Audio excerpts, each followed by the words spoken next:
துயரம் சந்தோஷம் அப்படின்றது எல்லாமே எடுக்கிற மனநிலையை பொறுத்து இருக்குது.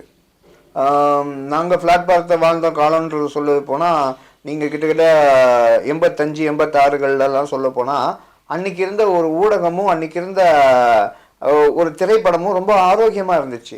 அப்போ பார்த்தீங்கன்னா நாங்கள் சினிமாவில் ஏதாவது கற்றுக்கிட்டு வந்தோம்னா அதை வச்சு நாங்கள் காசு பார்த்து வயிற்றில் அடித்து பாட்டு பாடி சம்பாதிச்சதெல்லாம் ஒரு காலம் இருக்குது. அப்போ சந்தோஷம் எல்லாமே எங்களோட வாழ்க்கையில் பழகிடுச்சு. எங்களுக்கு துக்கன்றது அப்போ எப்பயுமே தெரியாது. என்னுடைய நண்பர்களுக்கு மறைவுக்கு பின்னால் சினிமாவில் சில ஏற்றங்கள் கொடுத்தாலும் நான் சில காலங்களில் அனுபவித்தாலும் இன்றைக்கும் அதை நோக்கி தான் என்னுடைய மனசு பயணிக்கிறதே தவிர, அதான் நான் சொன்னேன் இல்லையா, த பிளாக் வேர்ல்டு, கருப்பு உலக சித்தாந்த மனிதர்கள், இவங்களை பற்றி நான் நிறைய ஆய்வு புத்தகங்கள் எழுதியிருக்கேன். நீங்கள் கேட்ட பிளாட்பாரவாசிகள் தான் கிட்ட அவங்களுக்குன்னு வீடு இருக்காது, வாசல் இருக்காது, எதுவும் இருக்காது. முழுக்க முழுக்க தெருவிலே தொடங்கி தெருவிலே முழு நடுத்தெருவு என் நாடு, நடைபாதை என் வீடு, என் கதவு என் குப்பை தொட்டின்ற மாதிரி இது ஒரு அழகான ஒரு கவிதையான ஒரு வாழ்வியல் முறை இருக்குது. அந்த வாழ்வியல் முறையில் இதுவரைக்கும் எந்த சினிமாவிலையும் வரல.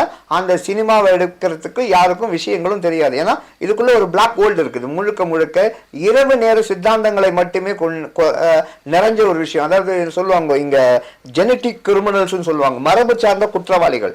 இவங்களை பற்றியான ஒரு பெரிய வாழ்வியல் புத்தகம் ஒன்று எழுதிட்டு இருக்கிறேன் நான்.